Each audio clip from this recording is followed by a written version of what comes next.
예루살렘을 입성하시고 나서 예수님이 이제 뭔가 조금 좀 바뀌셨습니다. 특히 이제 유월절 전날 밤 식사를 할 때, 지금은 우리가 그날이 예수님께서 십자가에 달리시기 전날 밤이었다라는 사실을 알지만, 그 당시에 그날은 이스라엘 민족에게 유월절은 우리로 말하면 광복절 그 이상이거든요. 해방된 날이거든요. 더군다나 그 해방도 하나님께서 개입하셔서 우리 민족을 당신의 백성으로 인도하시고 이끄셨다라는 것을 찬양하는 날이거든요. 그러니까 그야말로 축제의 날이란 말이에요. 그런데 뭔가 이 분위기가 이상한 거예요. 갑자기 식사하시다 일어나셔가지고 대야에 물 떠와가지고 자기네들 발을 씻어주시질 않나. 또 너희 중에 하나가 나를 팔리라 이런 말씀을 하시질 않나. 내가 잠시 이제 떠날 텐데 지금은 너희들이 나를 따라올 수 없다 그러시질 않나. 나름대로 가장 열정적으로 따라다니던 베드로를 다 알고 있는데 그 베드로를 향해서 네가 이제 닭 울기 전에, 해 뜨기 전에 3번 나를 부인할 거야 하시질 않나. 그러니 그 분위기가 얼마나 좀 이상한, 싸한 그런 분위기였겠습니까? 제자들이 뭐 허접하긴 했지만 그래도 잘 보면 3년 동안 어쨌건 자기네들이 가졌던 많은 것들, 누리던 많은 것들 내려놓고 예수님 따라다녔는데, 나름대로 기대도 있었고 뭔가 희망도 있었고, 그래서 따라다녔는데 지금 뭔가 예수님이 이제 너희들이랑 나랑 좀 이별해야 돼, 그리고 단절될 거야, 따라올 수 없을 거야, 뭐 이러시니까 얼마나 그들은 당황하고 불안하고 그랬겠습니까?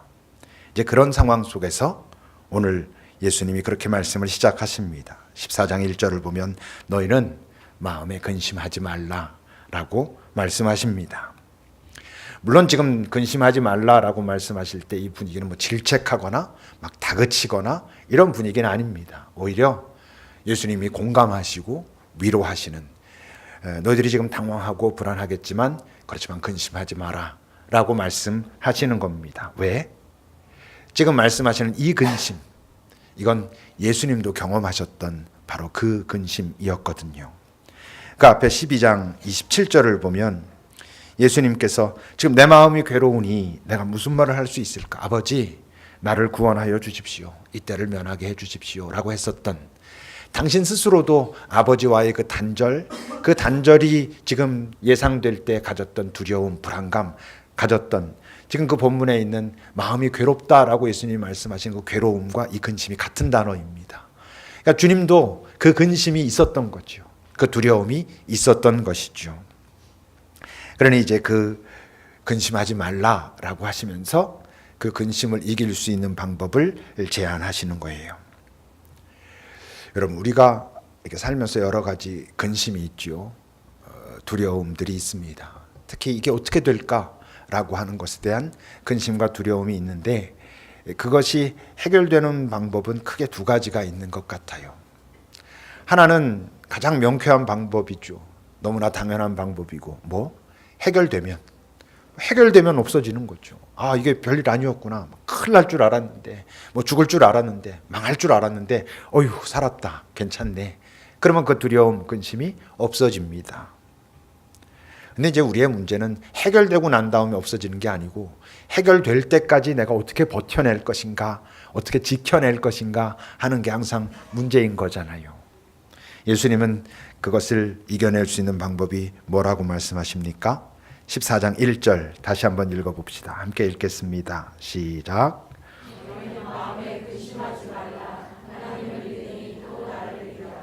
하나님을 믿고 그리고 나도 믿어라, 이런 뜻입니다. 믿음이 너의 두려움을 이기게 해줄 것이다 라고 말씀하시는 거예요. 이건 사실 경험해보지 않은 사람들은 이해하기가 어려울 수도 있지요. 다윗의 시편, 그 유명한 시편 23편에서 내가 사망의 음침한 골짜기를 다닐지라도 두려워하지 않을 것은, 해를 두려워하지 않을 것은 왜? 주께서 나와 함께 하심이라. 주께서 나와 함께 하신다는 게 옆에 보이나요? 그 믿음이지요. 물론 이 믿음은 어떤 믿음? 그냥 정신승리, 어떻게 되겠지 이런 게 아니고 경험적 믿음, 경험에서 오는 믿음. 다윗이 내가 사망의 음침한 골짜기를 다닐지라도 해를 두려워하지 않아 그분이 나를 지킬 거거든 이라고 말할 수 있었던 그 이유는 뭐였어요? 그의 지난 삶에서 광야에서 양을 치고 돌보고 할 때 큰 짐승들이 나타날 때 그것을 이겨내고 가만히 보니까 야, 이게 하나님께서 나와 지금 함께 하시고 나를 돌보셔서 이게 가능한 것이구나, 이런 것들이 쌓여 있기 때문에. 그래서 그 근심을 이길 수 있는 믿음은 경험적 믿음이고, 그 경험적 믿음에서 가장 중요한 것은 기억이에요. 여러분들의 삶의 여정을 기억하셔야 됩니다. 특히 어떤 여정? 하나님께서 개입하셨던 여정. 그래서 그때 내가 살았지.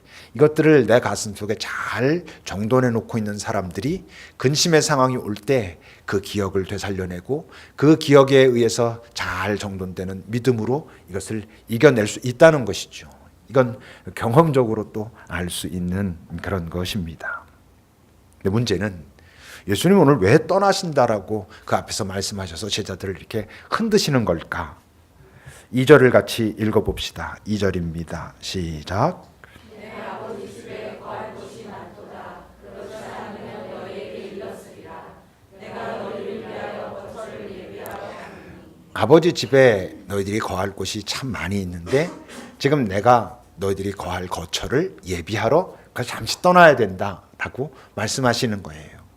거처를 예비한다는 게 뭐겠어요?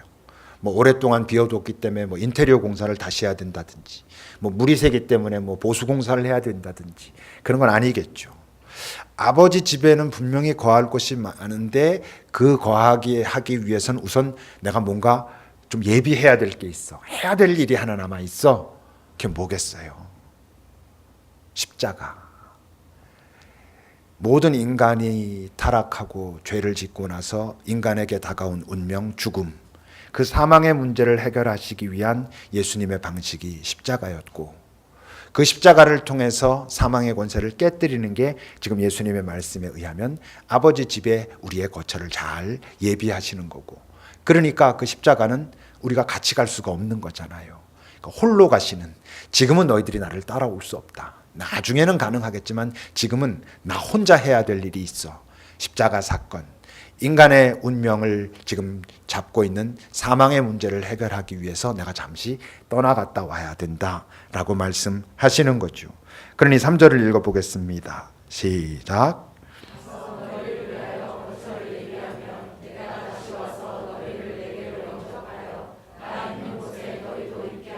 거처를 예비하고 그리고 다시 돌아오신다는 건, 그러니까 그 다음에 무슨 사건? 부활 사건을 말씀하시는 거죠. 부활을 통해서 이제 온전한 생명으로 우리에게 다가오시고, 그리고 우리로 하여금 당신과 함께 있을 수 있게 하시겠다. 그러고 난 다음에 내가 아버지 집으로 너희를 데려가겠다라고 표현하시지 않고 나 있는 곳에 너희도 다 있게 하겠다라고 말씀하시거든요. 그러니까 아버지 집이란 우리가 꼭 죽어서, 우리가 소위 말하는 죽어서 천국 가는 그런 집이 아니고, 이 땅에서도 경험할 수 있는, 어떻게 하면 생명 되신 예수 그분과 우리가 잘 함께 있을 수 있으면 이 땅에서도 그 아버지 집은 경험할 수 있다라고 말씀하고 계시는 겁니다. 근데 제자들이 이 당시에 이게 무슨 말인지 알아들을 수가 있었겠어요? 없었겠어요? 없지요. 여전히 당연히 무지합니다. 그러니 4절 5절에서 도마와 예수님은 이런 대화를 하십니다. 4절 5절입니다. 시작.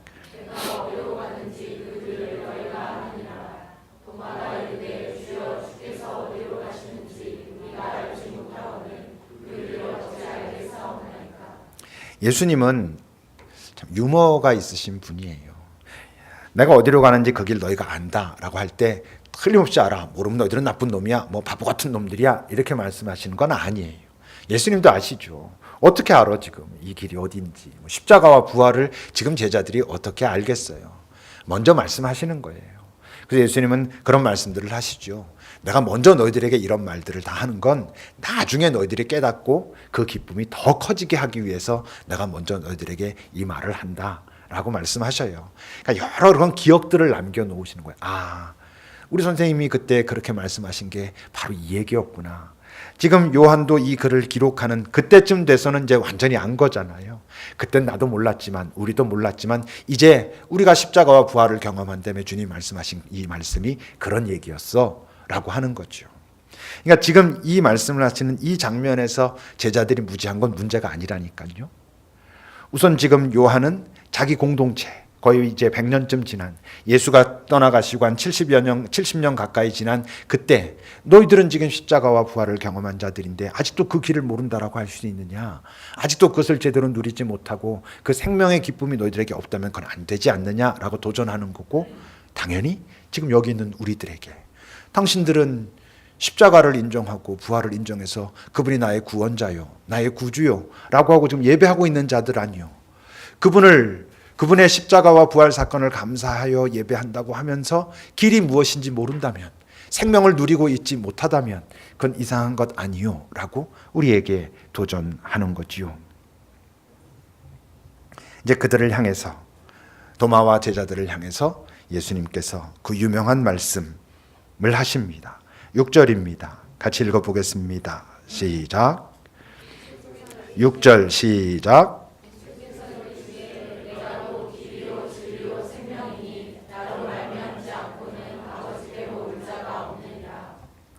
나로 말미암지 않고는 아버지께로 올 자가 없느니라. 가 먼저 보이기보다 나는 길이요 진리요 생명이다 라는 말씀이 여러분들에게 먼저 잘 보이기를 바랍니다. 좋은 인간이 되는 길, 그건 이 세상에 꽤 많이 알려져 있고 실제로 많습니다. 많은 선인들이 있었고 인류에 많은 스승들이 있었죠. 그래서 좋은 인간이 되는 법, 인간답게 사는 법, 거기에 대한 이야기들은 참 많이 있고 우리가 존경할 만한 많은 선생님들이 있습니다. 문제는 좋은 인간이 되는 것이 아니라 생명을, 잃어버렸던 생명을, 우리의 목숨이 아니라 조회라고 계속 말해오고 있는 영원의 생명, 하나님의 생명을 회복하는 길은 예수에게만 있다는 거예요. 왜? 예수가 그 생명을 가졌으니까. 그래 너도 해봐 라고 하는데 그는 할 수가 없으니까. 왜냐하면 그에겐 그 생명이 없으니까. 아무리 좋은 인간이 되는 길에 대해서 깊이 고민하고 성찰해서 그 길을 그래도 꽤 알게 되고 그것을 노력하고 있음에도 불구하고 그에겐 그 생명은 없으니까. 그러니까 예수님이 이 말씀하실 때 뭐 잘난 척하면서 하시는 말씀이 아니고, 내게 그 생명이 있고 바로 그 생명이 하나님의 생명이고 하나님과 다시 화목하게 될 수 있는 길은 그 생명을 회복하는 길인데, 그 생명이 내 안에 있으므로 나와 연합하는 자들이 아버지에게 다시 돌아갈 수 있어 라고 말씀하고 계시는 거지요. 예수를 만나지 못하고 예수를 소개받지 못하고 또 예수를 알지 못하고 나름대로 정말 좋은 인간으로 살려고 애쓰다가 이 땅의 삶을 마감한 사람들의 운명, 그 운명은 우리 그냥 하나님께 맡겨둡시다. 그들이 어떻게 됐을까 너무 고민하지 맙시다. 우리가 모르잖아요, 그거는. 그러니까 정말로 이 땅에서 예수를 모르고 그렇지만 인간다움에 대해서 고민하고 그 인간답게 살려고 애쓴 사람들, 어쩌면 그 삶이 예수 믿고 우리가 그래도 예수님의 뜻에 합당하게 살아야지 하는 삶보다 훨씬 더 어려울지도 몰라요. 여러분, 그 인간답게 자기 힘을 가지고 정말 수행하고 노력하면서 산다는 게 쉽겠습니까? 우린 그래도 예수 믿으니까 뭐 잘못하면 주님 또 제가 뭐 이렇게 잘못했는데 용서해 주옵소서, 이런 어떤 좀 통로가 있는데 정말 자기 스스로 그걸 해가고자 하는 사람들이 얼마나 힘들었겠어요. 그러니까 그들이 나중에 어떻게 됐을까? 그건 하나님께 맡겨두고, 문제는 뭐? 예수를 소개받고도 예수를 인정하지 않는, 호기심조차 갖지 않는 그 사람들, 그 이유는 도대체 뭘까? 예수를 소개받았음에도 예수를 받아들이지 않는 이유는 도대체 뭘까요, 여러분? 둘 중에 하나일 겁니다. 첫째는 교만하니까, 인간이. 그 교만의 형태는 다양할 수 있죠. 뭐 탐욕일 수도 있고 정욕일 수도 있고 어떤 무지일 수도 있고. 요한 1서에서는 그 말씀을 이렇게 전하고 있어요. 요한 1서 2장 15절 16절을 같이 읽어보겠습니다. 함께 읽겠습니다. 시작.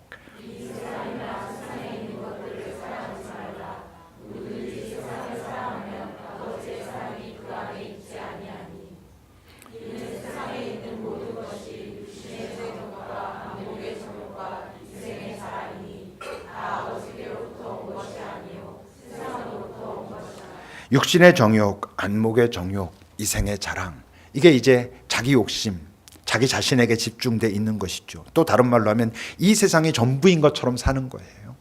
내 육체의 정욕을 따라 살고, 내 눈에 보이기에 좋은 것, 내게 좋아 보이는 것을 따라 살고, 그리고 자랑, 교만, 내가 온 세상의 중심이 되어야 하는, 이제 그것이 이제 교만인데, 근데 우리 모두가 다 이렇잖아요. 어쩌면 인간이 이런 건 당연하죠. 이런 인간이 예수를 쉽게 받아들일 수 없는 건 어쩌면 되게 당연한 것 아니겠습니까? 어떻게 예수가 생명이고, 그러니까 넌 예수를 믿어야지 영원한 생명이 있어 라는 그 몇 개의 단어로 예수를 훅 받아들일 수가 있겠어요? 그러니까 예수를 소개받고도 예수를 믿지 못하겠다고 하는 이런 사람들, 우리도 그랬었고, 그건 어쩌면 정말 심각한 문제는 아닐지도 몰라요. 그렇다면 예수를 소개받고 분명히 예수의 이름을 들었음에도 불구하고 인정하지 못하게 되는 또 다른 아주 중요한, 어쩌면 더 심각한 문제가 있어요. 뭘까요? 예수를 전하는 자가 교만해서 그래요. 이 6절의 말씀, 내가 길이요 진리요 생명이니 나로 말미암지 않고는 아버지께로 올 수 있는 자가 없다 라는 말들을 우리가 그냥 쉽게 표현할 때 예수님이 또는 기독교가 배타적이다, 폐쇄적이다 이런 말들을 하기도 하지요. 근데 여러분, 예수님이 정말 배타적입니까? 여러분, 마태복음 11장 28절부터 우리가 이미 잘 알고 있는, 함께 읽어볼까요? 시작.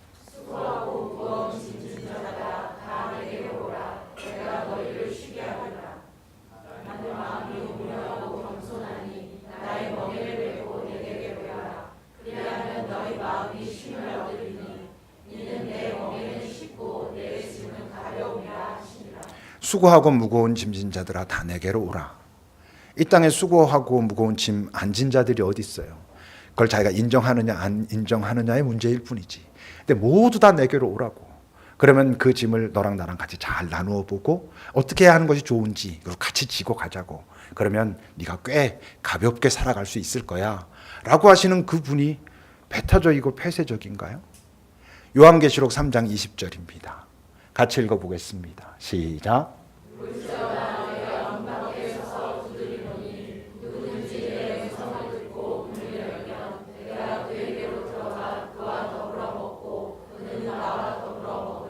문 밖에 서서 문을 열어줄 때까지 기다리면서 네가 열어주기만 하면 내가 들어갈게. 네가 누구든 들어가서 네 안에 있는 그 많은 그 흐트러진 것들 같이 정돈하고 너랑 같이 식탁에 앉아서 같이 먹고 마시고 나랑 교제하자 라고 하시는 그 분이 배타적이고 폐쇄적인 분인가요? 강제로 능력이 있으면 문을 뜯고라도 들어가지 그러지 않으셔서 배타적이라고 우리가 말할 수 있나요? 여러분, 그 바로 뒤에 요한복음 15장 12절에서 14절을 읽어봅시다. 함께 읽겠습니다. 시작.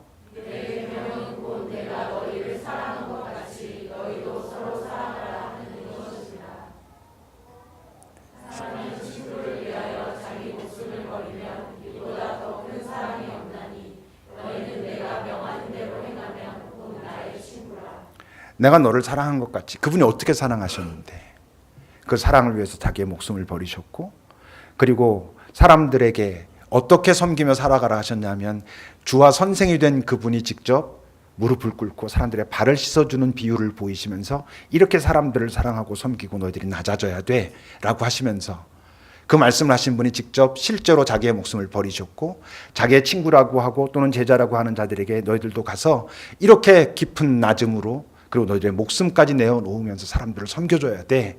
그래야지 이 땅에 평화가 와 라고 말씀하시는 분이 배타적인가요? 길이 되기 위해서 자기 목숨을 버리시고 지금 이 순간도 평화, 사랑, 생명을 나누시기 위해서 기다리고 계시는 그분을 배타적이라고 말할 수는 없지요. 근데 왜 그렇게 느껴지는 걸까요? 그런 얘기가 있습니다. 기독교인들은 예수를 사랑하기 위해서 사람을 미워한다. 너무 슬픈 얘기죠. 기독교인들은 예수를 사랑하기 위해서 예수를 사랑한다라고 하면서 사람들을 미워한대요. 그 사람들을 미워하는 것이 마치 예수를 사랑하는 것이냐 그런다는 거예요. 예수는 서로 사랑하라고, 내가 너희를 사랑한 것 같이 하나님이신 그분이 자기의 모든 것을 내어놓고 내려와서 가장 낮은 자로 자기의 목숨을 버리면서 그 대상이 누구이든지 가리지 않고 끝까지 사랑하셨던 그분이 그 사랑을 하라고 하셨는데, 그분을 믿는다라고 하는 사람들은 서로 사랑은커녕 자기들끼리 사랑도 제대로 못하니까, 자기들끼리도 그 안에서 끊임없이 싸우고 분열하고 그러니까 믿을 수가 없는 거죠. 예수가 배타적입니까? 예수 믿는 자들이 배타적입니까? 제주도에 예멘 난민들이 왔어요. 그들을 쉽게 받아들이자 하는 것도 쉬운 문제는 아니죠. 우리가 예수의 사랑으로 받아들입시다는 우리 입술로는 쉽게 할 수 있지만 실제적으로 거기서 어떤 일을 어떻게 진행해야 될까는 사실 우리가 쉽게 말할 수 있는 부분은 아니에요. 하지만 청와대 청원이 있잖아요. 예멘 그 난민들 보내야 됩니다.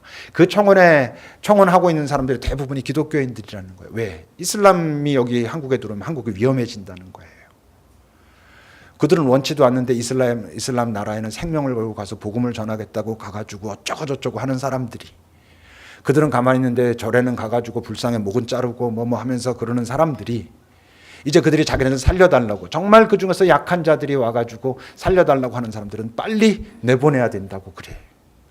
마치 남의 나라에 가서는 조금 수만 틀리면 언제든지 전쟁 치를 수 있지만 우리나라에서 전쟁하는 건 안 돼 라고 말하는 그 몇몇 강대국들의 그런 횡포와 크게 다를 게 뭐가 있어요. 이슬람들을 변화시키기 위해서 그 나라에 우리는 가겠다고 하면서 우리나라의 이슬람은 절대 들어오면 안 된다고 쉽게 말하는, 무조건 되라고 말하는 것도 그냥 쉬운 일은 아니지만 더 깊이 고민하고 그래야 되지만, 적어도 이 세상에서 하나님의 사랑을 알지 못하는 자들이, 저들이 들어오면 저들이 지금 IS니 뭐니 테러니 뭐니 얼마나 복잡한 그 사람들인데 이들을 나라에 받아들여 안 돼 위험해 하는 것보단 좀 더 많이 고민해야 되잖아요. 지금 이런 일이 벌어졌을 때 하나님 우리에게 무엇을 기대하시는가? 이 땅에 있는 그리스도인들이 이때 취해야 될 포지션은 뭔가라고 좀 더 고민해야 되는데 고민하지 않잖아요. 예수가 배타적이라고요? 우리가 배타적이지 않은가? 사랑을 위해서 예수님이 모든 걸 내려놓으셨다고 우리가 얘기는 하죠, 분명히. 근데 그를 주라고 고백하잖아요. 근데 우리는 왜 여전히 교만할까? 여전히 배타적일까? 예수 믿은 것을 무슨 큰 특권이라도 얻은 양, 특권 맞지만 특권을 잘못 사용하고 있는 우리는 왜 여전히 그럴까? 그 사랑을 받은 자라고 하면서도 왜 그 사랑이 뭔지도 모르고 그 사랑을 살지도 못할까? 오늘 본문 10절을 여러분 다시 보겠습니다. 함께 읽겠습니다. 본문 10절입니다. 시작. 내가 아버지 안에 거하고 아버지는 내 안에 계신 것을 내가 믿지 아니하느냐. 내가 너희에게 이르는 말은 스스로 하는 것이 아니라 아버지께서 내 안에 계셔서 그 일을 하시는 것이다. 내가 아버지 안에 거하고 아버지가 내 안에 계시다. 이건 예수님께서 이렇게 말씀하시는 건 하나님이신 그분이 이 땅에 인간으로 내려오셨을 때 이것을 지키기 위해서 가장 첫 번째로 노력하신 거였어요. 그는 모든 일을 시작할 때와 끝날 때, 그리고 자기의 삶의 모든 여정에서 놓치지 않았던 것이 이걸 확인하는 거였어요. 나는 지금 아버지 안에 거하는가? 내 아버지는 내 안에 거하시는가? 이걸 확인하는 것이 예수님이 이 땅에 살아가시는 동안 절대 놓으실 수 없던 가장 첫 번째 것이었어요. 내가 아버지 안에 거한다는 게 뭐예요? 아버지의 쉼과 평화를 내가 경험하고 갖는다는 거예요. 예수도 이 땅에 사시면서, 인간으로 사시면서 아버지 안에 거하는 것을 놓치지 아니하심으로 그 아버지의 쉼과 평화에 머물러 있어야 한다는 것을 항상 기억하고 계셨어요. 아버지가 내 안에 거한다는 것은 아버지가 내 안에서 나를 이끄시고 인도하실 때 내가 따르겠다라는 거잖아요. 아버지 내 존재의 중심에 오소서, 주께서 말씀하시면 가자 하시면 내가 그리로 가리이다 하셨다는 거예요. 인간으로 오신 그분도 내가 아버지 안에, 아버지가 내 안에, 그걸 끊임없이 확인하셨는데 이제 문제는 뭐예요? 우리가 그분을 주라 하면서도 우리는 예수 안에 거하는 것에 대한 고민이 별로 없어요. 내가 요즘 예수 안에 거하고 있는가에 대한 고민이 별로 없어요. 말을 바꾸면 지금 내 안에는 내 주 예수님의 평화가 있는가? 나는 그의 안에서 쉼을 누리고 있는가에 대한 고민이 없어요. 왜? 바빠서. 할 게 많아서. 그러니까 물론 지금 예수는 내 안에 거하고 있는가? 그분이 내 안에서 지금 말씀하시고 있는 나를 향한 오늘 이 순간의 기대를 나는 귀 기울이고 있는가에 대한 고민이 없어요. 따를 만한 여력이 없어서 내 삶이 너무나 바빠서 그래요. 그러니까 어떠냐면 하나님은 오히려 이 땅에 아버지의 집에 거하는 자들에 의해서 세상에서 배척당하셔요. 거부당하시는 거예요. 하나님이 예수님이 이상한 분이어서 아니에요. 이 땅에 하나님 예수를 주라 구원자라 고백하고 모여있는 아버지 집에 거하는 사람들이 좀 이상해서. 예수님이 아버지의 집을 말씀하신 것은 한 곳이 더 있었죠. 성전 정화하실 때. 요한복음 2장 16절을 여러분 보세요.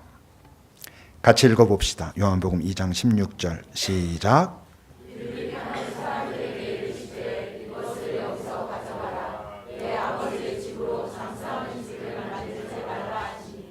아버지의 집은 아까 우리가 나눈 것처럼 생명의 예수를 경험하는 집이에요. 2000년 전에 예수님은 그 성전을 뒤집어 엎으시면서 이 아버지의 집을 너희들이 지금 장사하는 집으로 만들고 있다라고 탄식하고 호통하셨어요. 오늘 이 시대에 우리 한국 교회에 예수님께서 다시 오시면 이와 똑같이 말씀하실지 않을까? 어때요, 여러분들은? 아버지의 집을 장사하는 집으로 만들지 말라. 주님께서 이 땅에 오시면 지금 우리들에게 너희들이 이 아버지의 집에서 그 아버지의 쉼과 평화를 누리고 있구나. 그리고 아버지가 너희 안에 거하게 함으로 이제 이 땅에 당신의 평화와 사랑을 흘려보내기 위한 그 삶을 너희들이 살아내고 있구나. 칭찬하실까? 어떨까? 우리는 고민해야 하는 것이지요. 그러니까 이런 선포를 할 수 있는 자들이 별로 없는 거예요. 11절입니다. 같이 읽어봅시다. 시작. 내가 아버지 안에 거하고 아버지께서 내 안에 계심을 믿으라. 그것이 못하겠거든 행하는 그 일로 말미암아 나를 믿으라. 우리가 이렇게 고백해야 되는 거잖아요. 누군가에게 내가 예수 안에 거하고 예수님이 내 안에 계시는 거 너 잘 모르겠어? 그래, 보이지 않으니까 잘 모를진 모르겠다. 근데 내가 하는 일 보면 네가 알았으면 좋겠는데, 내가 하는 일로 말미암아서라도 네가 예수를 믿었으면 좋겠는데 라고 말할 수 있는 삶을 우리가 살아야 되는데 제대로 살지 못하니까. 여러분, 마태복음 5장 16절에서 예수님이 뭐라 하셨습니까? 같이 읽어봅시다. 시작. 이같이 너희 빛이 사람 앞에 비치게 하여 그들로 너희 착한 행실을 보고 하늘에 계신 너희 아버지께 영광을 돌리게 하라. 그 착한 행실을 보고, 착한 행실이란 말을 바꾸면 예수의 계명을 지키는 삶이에요. 서로 사랑하는 삶. 그분께서 나를 사랑하셨듯이 그 사랑이 무엇인지 알고 감사하고 고마워하며 이젠 그 삶을 살아내는, 먼저 사랑하고 끝까지 사랑하고 대상이 누구든 사랑하기 위하여 애쓰는, 그 힘이 내게 부족함으로 다시 그분의 사랑을 구하는 그런 삶을 통해서 하나님께 영광을 돌리게 하라라고 말씀하신 그 삶을 우리가 살지 못해요. 그럴 수 있어요, 여러분. 우리가 당당하게 말할 수 있는 게 그 9절에 보면 예수님이 그러시잖아요. 아버지를 보여달라고 하는 빌립을 향해서 나를 본 자는 아버지를 봤는데 오랫동안 나랑 같이 있었으면서도 왜 또 다시 아버지를 보이라 하느냐. 우리가 이렇게 말할 수 있다면 얼마나 좋겠어요.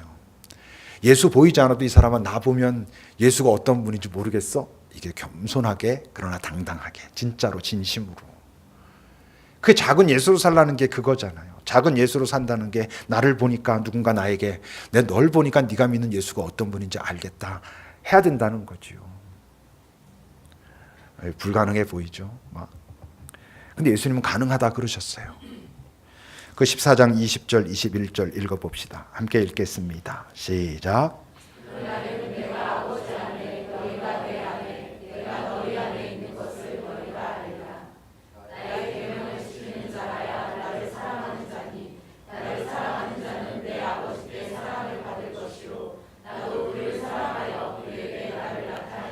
그날이 언젠지 모르지만 우리 각자 또 다 다르겠지만 하여튼 우리 모두에게 그날은 있어야 된다고 말씀하셔요. 그리고 그날이 되면 내가 아버지 안에 있는 것처럼 너희가 내 안에, 내가 너희 안에 있는 것을 너도 알게 될 거야. 그리고 마지막에 뭐라 그러셨어요? 그 너를 내가 사랑해서 너에게 나를 나타낼게. 널 보면 사람들이 널 보니까 예수가 누군지 알겠다라고 말할 수 있는 존재가 너도 될 수 있어 라고 예수님이 이렇게 말씀하셨어요.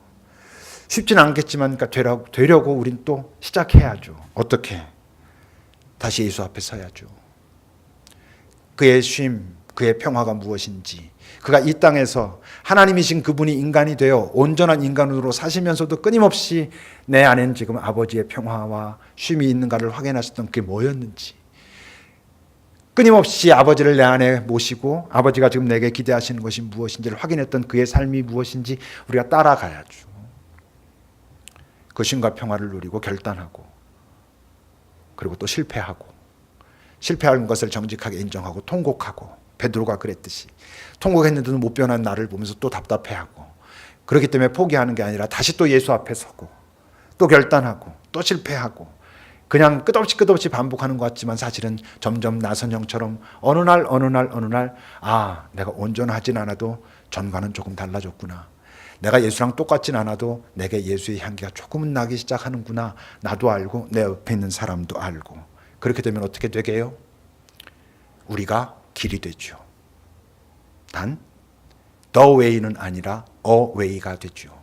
우리 모두가 the way로 인도하는 여러 갈래의 하나의 길로 살아가기 시작하면 예수가 배타적이 아니라 우리가 배타적이 아니라는 걸 보여주기 시작하면, 우리가 누구든지 있는 곳에 가서 예수의 사랑을 전해서 예수께로 인도하는 우리는 여러 갈래의 길이 되면, 아버지께로 가는 길은 예수 하나밖에 없다면 우리는 예수께로 인도하는 여러 갈래 길이 돼서 the way로 인도하는 a way로 그렇게 살 수 있다면, 여러분, 이 세상은 분명히 변할 거예요. 나 자신이 변할 거고 내 옆에 있는 사람들이 변할 거고 말이에요. 잘 찾아보면요, 예수님이 세족식을 하시고 나서 제자들의 발을 씻어주시고 나서 다시 앉으셔가지고 뭐라 말씀하셨냐면, 내가 너희들의 구원자가 되어 너희들의 발을 씻어주었으니 너희들도 가서 씻어줘라 라고 말씀하시지 않았어요. 그때 그는 우리에게 당신이 우리의 구원자라 말씀하시지 않았어요. 내가 너희의 주인이고 선생이 되어서 너희들에게 발을 씻어줬으니까 너희들도 가서 그래라 그랬어요. 우리는 예수를 구원자에만 묶어두고 싶어 해요. 나를 구원하신 분, 실패하고 또 잘못하고 죄를 짓지만 여전히 나를 버리시지 않는 분, 구원자에서 좀 벗어나야 돼요. 구원자이시기도 하지만 나의 선생, 나보다 먼저 그렇게 사셨고 이제 나에게 그렇게 살라 하시는 분, 그가 나의 발을 씻어주었다면 내가 너를 사랑한 것 같이 너희도 가서 그렇게 사랑하라고 말씀하신 내 선생 되신, 내 주인 되신 그분의 명령을 따르기 위해서 또 한 걸음 내딛는 그 출발점이 예수의 평화와 쉼을 다시 확인하는 이런 시간들을 살아내야 길이요 진리요 생명 되신 그분이 배타적인 분이 아니라 정말 아버지께로 가려면 그분을 통해야 되겠구나.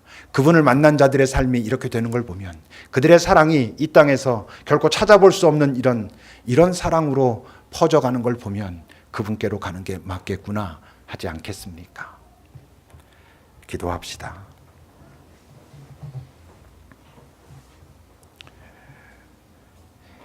예수가 길인 이유는 그가 생명이기 때문이에요.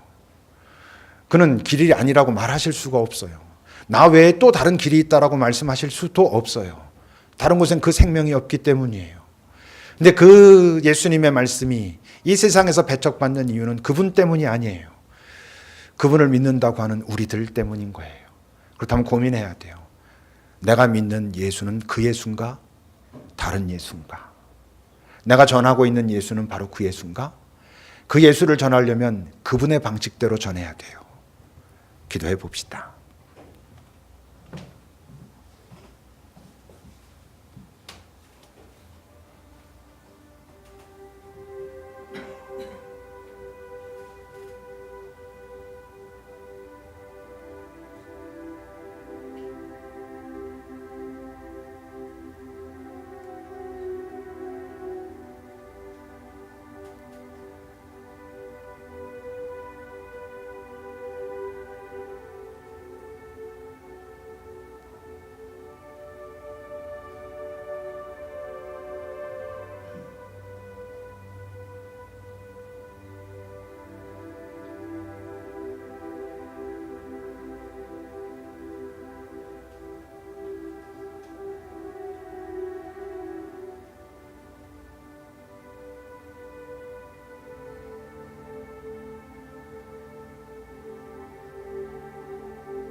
주님, 당신이 길이요 진리요 생명이라 말씀하신 그 말씀은 정말 우리를 향한 깊은 사랑이었던 것을, 바로 그래서 기꺼이 목숨을 내어놓으실 수 있었던 것을, 주의 부활은 단순히 죽었다 사신 게 아니라 생명이셨기에 사망의 권세가 이길 수 없었다라는 것을 증명한 사건이었다는 것을, 그래서 생명이신 그분과 연합되어야 영원의 생명이신 하나님과 연합할 수 있다는 것을 우리가 먼저 잘 기억할 수 있기를, 그리고 그 사랑을 깊이 경험할 수 있기를, 그 사랑을 경험했을 때에만 가능한 그 사랑의 삶을 우리가 살아내기를, 그 사랑을 보며 이 세상이 예수의 사랑을 알 수 있게 되기를, 연약하고 부족하나 우리를 다시 주님 품으시고 가르치소서. 연약하고 부족하나 우리가 다시 주의 가르침 앞에 설 수 있는 용기를 허락하옵소서 하여 우리 모두가 여러 갈래 길이 되어 바로 그 길로 인도하는 소중한 역할들을 감당하게 하옵소서. 예수님의 이름으로 기도합니다. 아멘.